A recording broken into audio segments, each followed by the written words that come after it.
오늘 함께 살펴볼 창세기 38장은 성경의 내용으로는 부적절하다는 평가를 또 신학자들이나 많은 성도들로부터 받곤 하는 본문입니다. 왜냐하면 메시아의 조상 유다가 가나안 여인과 혼인하고 그의 아들들이 하나님의 심판으로 다 죽임을 당하고 또 시아버지와 며느리 사이에 부끄러운 관계까지 여김없이 기록되어 있기 때문입니다. 또한 위치상으로도 문제로 여겨집니다. 37장과 39장, 특별히 창세기 50장까지가 다 요셉을 그 주인공으로 다루고 있는데, 그러한 요셉 이야기의 흐름 한가운데에 갑자기 유다 가문의 어두운 이야기가 끼어들어서 스토리의 흐름을 깨트린다는 것입니다. 하지만 이러한 38장의 배치는 결코 우연이 아닙니다. 37장까지 읽어온 독자들에게는 요셉이 창세기 3장 15절에서 여자의 후손 계보의 가장 강력한 후보로 여겨졌을 것입니다. 그런데 그 요셉이 37장에서 애굽으로 팔리면서 과연 하나님이 약속하신 여자의 후손, 그 메시아는 어떻게 이어지는가라는 긴장이 살짝 생긴 것입니다. 바로 그 지점에서 38장이 답을 제시하고 있습니다. 하나님께서는 메시아의 출생을 위해서 두 축을 동시에 준비하고 계셨던 것입니다. 요셉은 생명 보존의 사명을, 또 유다는 메시아가 오실 왕권 계보를 이어가는 그 통로 역할을 감당케 하신 것입니다.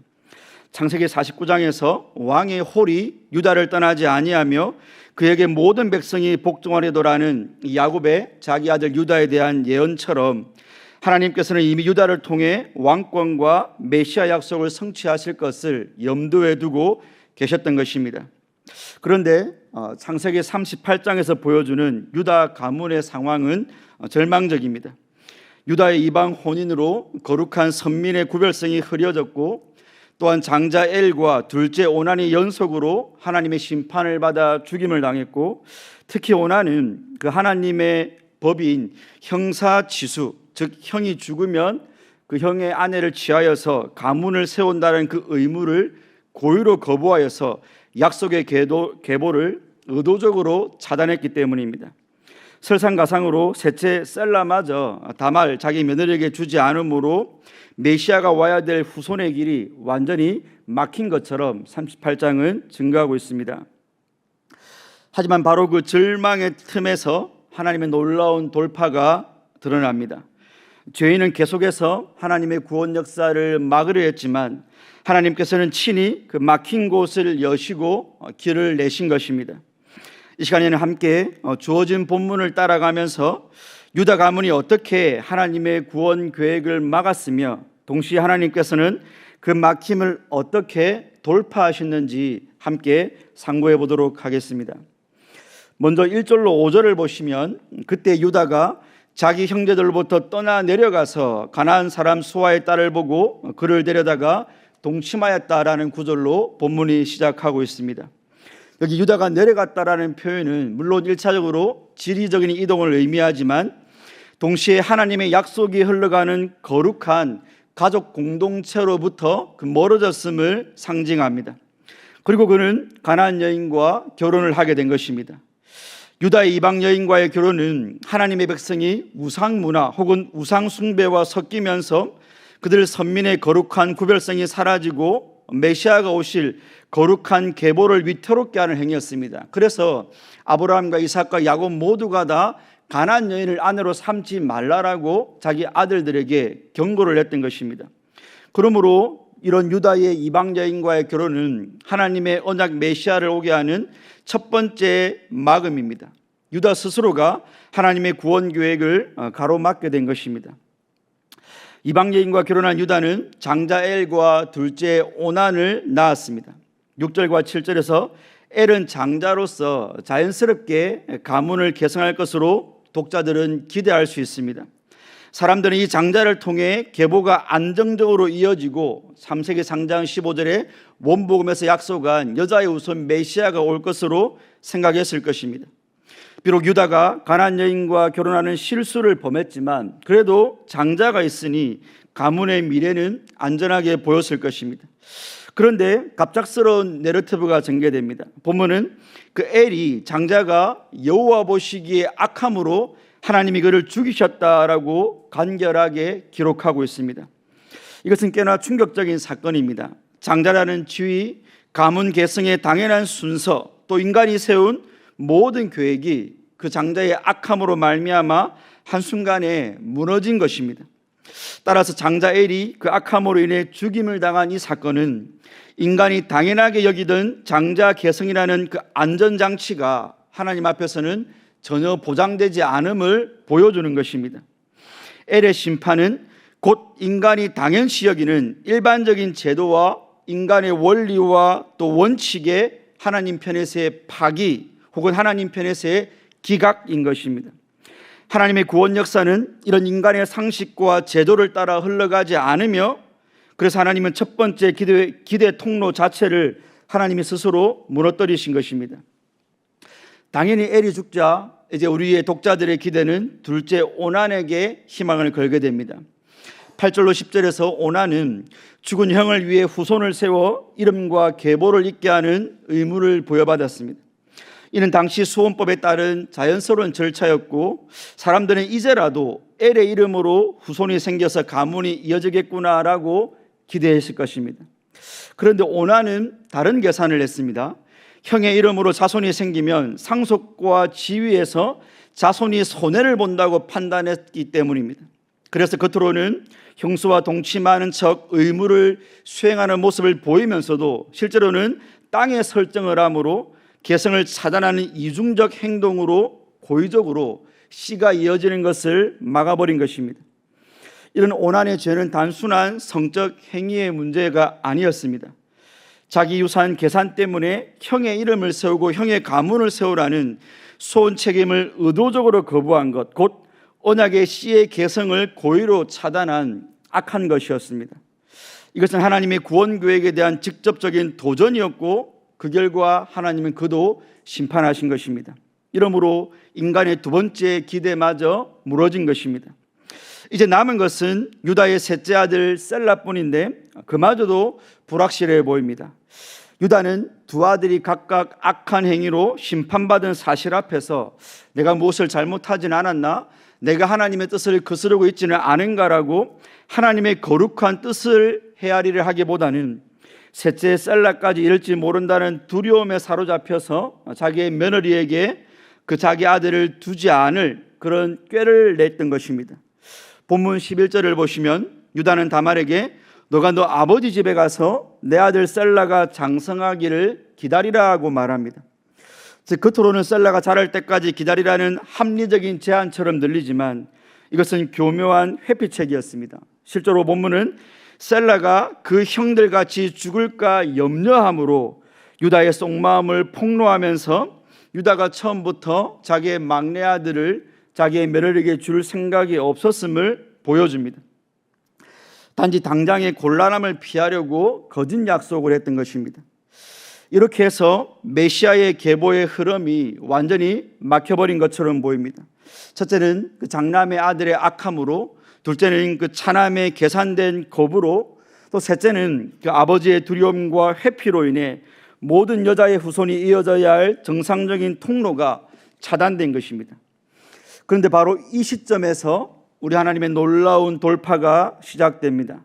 인간이 하나님의 구속사의 모든 문을 막았을 때 하나님께서는 전혀 예상치 못한 방식으로 당신의 구원 계획을 진행시키십니다. 그 준비는 놀랍게도 다말의 극단적이고 파격적인 행동을 통해서입니다. 12절에서 보시면 유다의 아내가 죽고 그 아내의 죽음을 애곡하는 기간이 지나고 양털 깎는 때에 그는 친구 히라와 함께 딥나로 올라갔다라고 묘사합니다. 여기서 양털 깎는 시기는 고대 근동에서 축제 분위기가 더해지는 때로 도덕적 경계가 느슨해지는 때입니다. 따라서 이 향락적 분위기에 빠진 유다의 모습은 아직도 그가 하나님 앞에서의 책임보다 세상의 쾌락에 더 끌려 있음을 여실히 보여줍니다. 그런 가운데 다말은 자기 아버지 집에 머물면서 자기의 시아버지인 유다가 셀라를 돌려줄 실질적인 조치가 없는 현실을 충분히 파악한 것으로 보입니다. 더 기다릴 경우에는 자신의 합법적 권리가 완전히 사라질 위기에 직면했음을 깨닫게 되었던 것입니다. 그래서 그는 과부의 옷을 벗고 얼굴을 가린 채 그 축제를 즐기려는 사람들이 많이 다니는 딥나 길곁 에나문 문에 앉았습니다. 여기 에나문은 히브리어로 두 눈을 의미하는데 이는 매우 상징적입니다. 물론 여기 에나문은 문자적으로는 교차로나 길목으로 많은 사람들이 왕래하는 곳이지만 영적으로 보면 두 눈, 즉 진실이 드러나는 장소를 암시하기 때문입니다. 바로 다말이 많은 사람들의 눈이 있는 곳, 혹은 하나님의 눈이 바라보는 바로 그곳에서 유다가 어떤 인간인지를 드러내려 한 것입니다. 유다는 그곳에 있는 그녀를 장녀로 착각하고 접근했습니다. 염소 새끼를 값으로 약속하며 자신의 도장과 끈과 지팡이를 담보로 하고 맡겼는데, 이는 고대 근동에서 자신의 신분을 증명하는 가장 중요한 도구들이었습니다. 따라서 유다는 자신의 욕망에 이끌려 자신의 모든 권위와 신분을 담보로 내어준 것입니다. 나중에 친구 하라를 보내 그 여인을 찾았지만 찾지 못했고, 유다는 사람들이 우리를 조롱할까라고 두렵다며 그 사건을 덮어버리려 했습니다. 그런데 석 달 후 며느리 다말이 임신했다는 소식을 듣게 되었고, 그는 펄쩍 뛰면서 그를 끌어내어서 불사르라라고 말을 했습니다.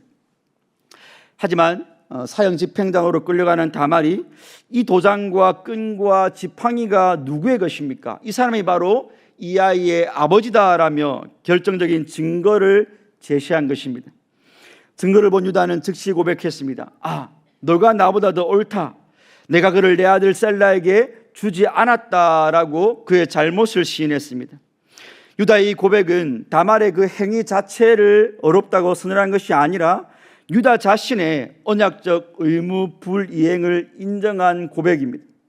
다말이 취한 방법은 죄악이었지만 그녀는 그 기업을 보존하려는 언약적 의무감에서 그 행동이라도 취했던 것입니다. 즉 다말의 구체적 행위는 분명히 선하지 않은 것이지만 그 동기에는 하나님의 약속된 기업을 지키려는, 혹은 하나님의 약속된 씨를 계속해서 개성시키려는 신앙적 열심이 있었던 반면, 유다는 언약적 책임을 완전히 무시했던 것입니다. 이러한 유다의 고백 이후 다말은 보호받으며 해산 때까지 기다릴 수 있었습니다. 우리 시간 함께 본문 27절로 30절을 다시 한번 합독하겠습니다. 27절로 30절까지입니다. 시작. 해산할 때에 보니 쌍태라. 해산할 때에 손이 나오는지라. 산파가 이르되 이는 먼저 나온 자라 하고 홍색 실을 가져다가 그 손에 메었더니 그 손을 도로 들이며 그의 아우가 나오는지라. 산파가 이르되 내가 어찌하여 트트리고 나오느냐 하였으므로 그 이름을 베레스라 하였고, 그의 형 곧 손에 홍색 실 있는 자가 뒤에 나오니 그의 이름을 세라라 불렀더라. 아멘. 마침내 해산의 때가 이르렀습니다. 쌍둥이가 나올 때 한 아이가 먼저 손을 내밀었습니다. 산파가 그 아이를 구분하기 위해서 손에 홍색 실을 매면서 이가 먼저 나왔다라고 했습니다. 그런데 그때 놀라운 일이 벌어졌습니다. 손을 내밀었던 아이가 도로 들어가고 다른 아이가 먼저 나온 것입니다.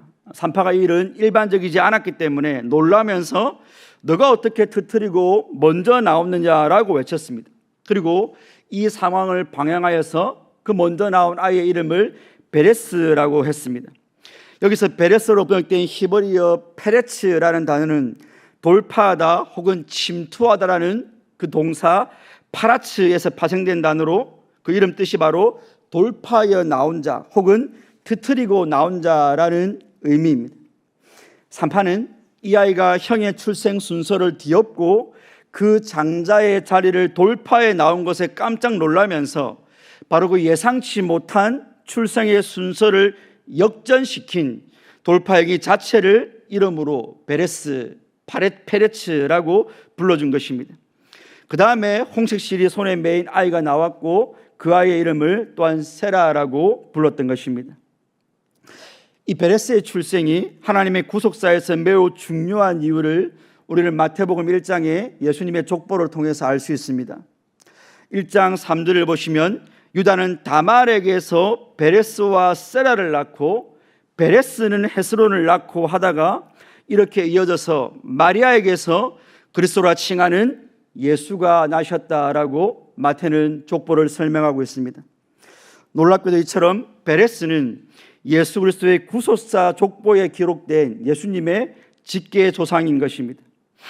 엘의 악함, 차남 둘째 오난의 거부로 끊어질 뻔했던 그 메시아의 혈통이 바로 이 돌파하는 자, 침투에 나온 자 베레스를 통해서 다시 이어졌고, 그를 통해서 메시아이신 예수 그리스도께서 이 땅에 오실 수 있게 된 것입니다.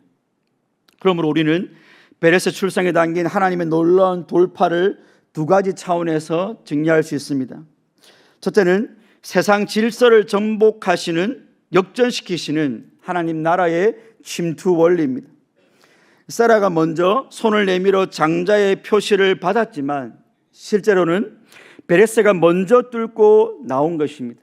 이는 우연이 아닙니다. 이 사건은 하나님의 구속사가 세상의 일반적 질서와 도덕 원리를 뛰어넘어 진행됨을 보여주는 종말론적 침투의 상징입니다. 세상의 질서와 기대, 관례와 상식을 뒤엎고 침투하시는, 그렇게 세상으로 돌파에 들어와 버리시는 하나님의 주권적 역사입니다. 우리가 성경을 잘 보시면 구약 전체를 통해 하나님은 계속 이런 방식으로 역사하셨습니다. 장남 가인이 아닌 아벨을 택하셨고, 장남 이스마엘이 아닌 이삭을 택하셨고, 장남 에서가 아닌 야곱을 사랑하셨고, 장남 르우벤이 아닌 유다를 통해 왕권을 이루셨고, 이제 오늘 본문에서도 장남 세라가 아닌 둘째 베레스를 통하여서 하나님은 당신의 구속사를 돌파시키신 것입니다. 이를 신약에서 우리 예수님께서는 나중된 자가 먼저 되고 먼저 된 자가 나중된다라고 했습니다. 물론 우리가 이 말씀을 예수를 나중에 믿은 자가 예수를 먼저 믿은 자보다 더 신앙이 좋아진다라고 할 수 있겠지만, 우리가 이 원어를 보면 나중된 자는 가치 없는 자이고 먼저 된 자는 가치 있는 자입니다. 즉 가치 없는 차남들이, 가치 없는 둘째들이 가치 있는 장남의 자리를 차지한 것을 우리 예수님께서도 나중된 자가 먼저 되었다라고 말씀해 주신 것입니다. 이처럼 하나님의 구원은 인간의 혈통이나 육체의 뜻이나 사회적 지위나 도덕적 우월성에 의존하지 않는 것입니다.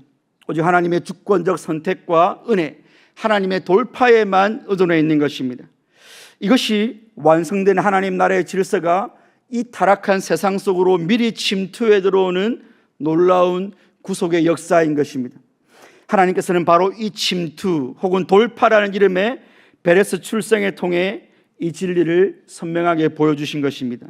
둘째로는 죄로 막힌 메시아 계보를 뚫고 있는 그 인간의 죄를 뚫고 침투하는 하나님의 구속사 성취를 위한 돌파입니다. 베레스의 출생이 진정 놀라운 이유는 그가 완전히 막혀버렸던 메시아의 길을 다시 뚫어준 돌파였기 때문입니다. 메시아 계보가 어떻게 막혔었습니까? 엘의 악함으로 인해 하나님이 그를 직접 제거하셨습니다. 둘째 오난은 고의적으로 형의 집안을 세우는 의무를 거부함으로 하나님이 심판하셨습니다. 셀라는 유다가 두려워서 며느리에게 주지 않았습니다. 이로써 유다의 후손을 통한 메시아의 길이 인간의 죄악으로 인해 완전히 막힌 것이었습니다. 하나님께서는 아브라함과 이삭과 야곱에게 약속해 주셨던 그 메시아의 약속이 그 유다의 자손들의 죄악으로 인해 막다른 길에 다달랐던 것입니다. 그런데 바로 그 절망적으로 막힌 상황에서 베레스가 돌파하는 자로 태어나서 막힌 메시아의 길을 뚫은 것입니다. 이것이 진정한 의미에서 죄의 철옹성을 뚫고 침투하는 하나님의 돌파입니다. 엘과 오난의 죄로 완전히 차단된 그 메시아의 계보, 이 죄로 막힌 벽을 베레스가 뚫고 나와 그 계보를 다시 열어주는 진정한 돌파가 일어난 것입니다. 이는 단순한 혈통의 연결이 아닙니다. 미래 메시아의 완성된 구원이 절망적 현실을 뚫고 미리 침투해 들어오는 구속사적 돌파의 실체인 것입니다. 그런데 바로 이 돌파의 방식이 놀라운 것은 베레스가 시아버지 유다와 며느리 다말 사이에 부적절한 관계에서 태어났다는 것입니다. 물론 이것은 다말이 선택한 비정상적인 경로를 결코 미화시켜주는 그런 것은 아닙니다. 하지만 놀라운 것은 이것입니다. 하나님께서는 인간의 죄악과 실패로 완전히 막혀버린 메시아의 길을 그 죄악된 상황을 통해서조차, 그 시아버지와 며느리의 악한 관계를 통해서조차 다시 그 길을 뚫어 열어준 것입니다. 불가능해서 가능의 길을 내주신 것입니다. 그래서 태어난 베레스를 통해 바로 그 뚫린 그 길로 메시아가 이 땅에 오실 길이 열리게 된 것입니다. 이처럼 엘과 오난의 죄로 막혔던 메시아의 길이 돌파하는 자 베레스를 통해 다시 열렸고, 그 뚫린 길을 통해 마침내 구원의 완성을 이루실 메시아이신 예수님이 오게 된 것입니다.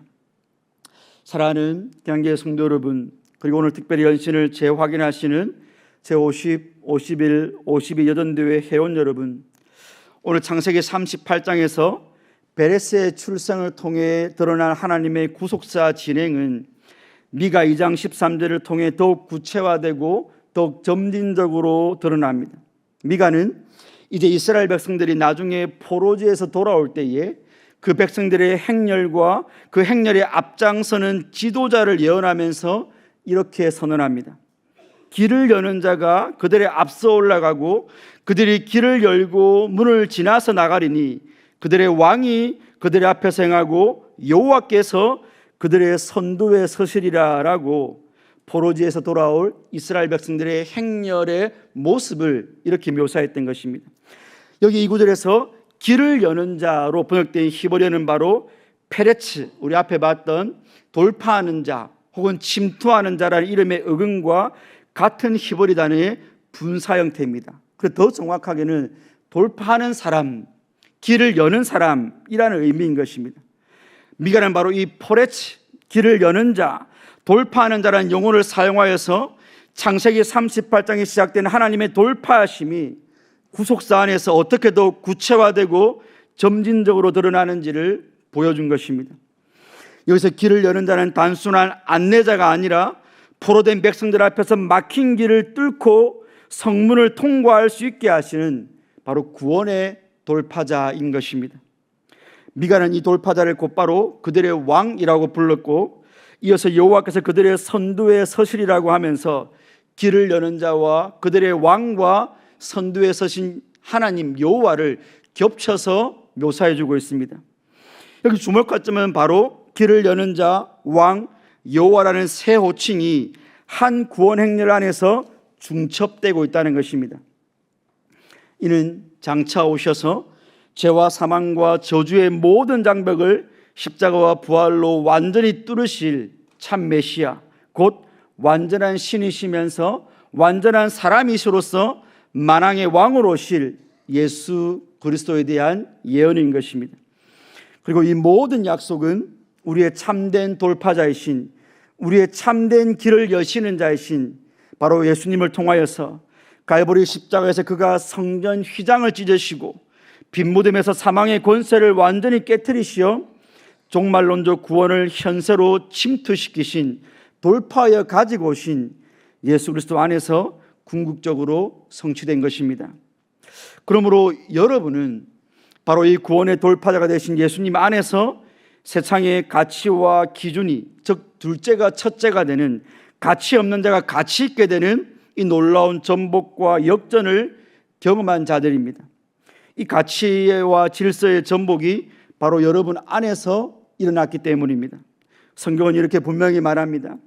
하나님께서 세상의 미련한 것들을 택하사 지혜 있는 것들을 부끄럽게 하려 하시고, 세상의 약한 것들을 택하사 강한 것들을 부끄럽게 하려 하시며, 세상의 천한 것들과 멸시받는 것들과 없는 것들을 택하사 있는 것들을 폐하려 하시나니라고 말하고 있기 때문입니다. 세상의 기준과 원리로는 지혜롭고 강하고 있는 자들이 더 높은 위치를 차지하고 선택을 받는 것이 질서이지 않습니까? 그런데 성경은 하나님께서 그러한 원리를 폐하시고 그 질서를 전복시키셔서 미련하고 약하고 천하고 멸시받는 자들을 당신의 장자로 삼으셨다라는 것입니다. 이것이 바로 이 세상의 원리를 깨뜨리고 임한 하나님 나라의 질서입니다. 그러므로 이런 새로운 질서로 세워진 하나님의 나라는 이 세상에서 미련하고 무식하고 천하고 멸시받는 자들이 하나님의 장자로서 존귀함을 받고 유업을 누리는 바로 그런 나라인 것입니다. 우리 예수님께서 바로 그런 장자의 모습으로 오셨습니다. 예수님은 하나님의 독생자로서 유일한 하나님의 아들이시며 장자이시지만 낮고 천한 사람의 모습으로 오셔서 약하고 천한 자로 취급받으신 것입니다. 저와 여러분들은 유일한 장자이신 그리스도를 통하여서 하나님 나라의 장자가 된 자들입니다. 그래서 사도 바울은 이 사실을 두고 하나님이 미리 아신 자들을 또한 그 아들의 형상을 본받게 하기 위하여 미리 정하셨으니 이는 그로 하여금 많은 형제 중에서 맏아들이 되게 하려 하심이라 라고 말씀하시면서 예수님이 유일하신 장자였는데 이제는 우리의 맏아들, 우리의 형님이 되어주셨다라고 말하는 것입니다. 이처럼 하나님의 나라에는 참 장자이신 예수님과 예수님으로 인해 둘째였다가 장자가 된 자들만 있는 장자들의 모임입니다. 그래서 신약의 히브리서 기자는 완성된 구원받은 자들의 모임을 가리켜서 하늘에 기록된 장자들의 총회라고 교회를 묘사한 것입니다. 그러므로 저 새하늘과 새 땅에는 이 세상의 원리와 질서에서는 낮고 천한 자들로 취급받았던 자들이 하나님의 은혜로 장자가 되어 베레스처럼 존재하는 것입니다. 바로 이것이 성도님들의 참된 정체성입니다.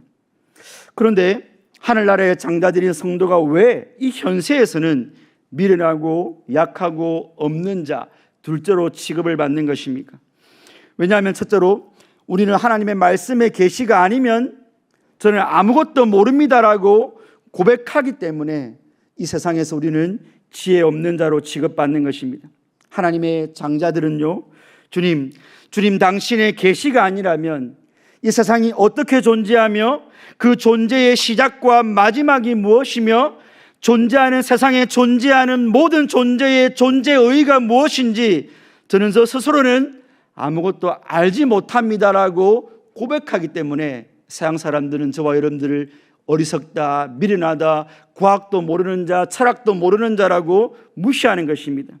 다만 우리는 주님께서 계시하신 진리를 따라 주님이 알파인 창조주이시며 주님께서 오메가이신 마지막이시며 모든 만물이 주로 말미암고 주님을 위해 존재함을 저는 주님 당신의 계시를 통해 압니다라고 고백하는 무식한 지혜자들인 것입니다.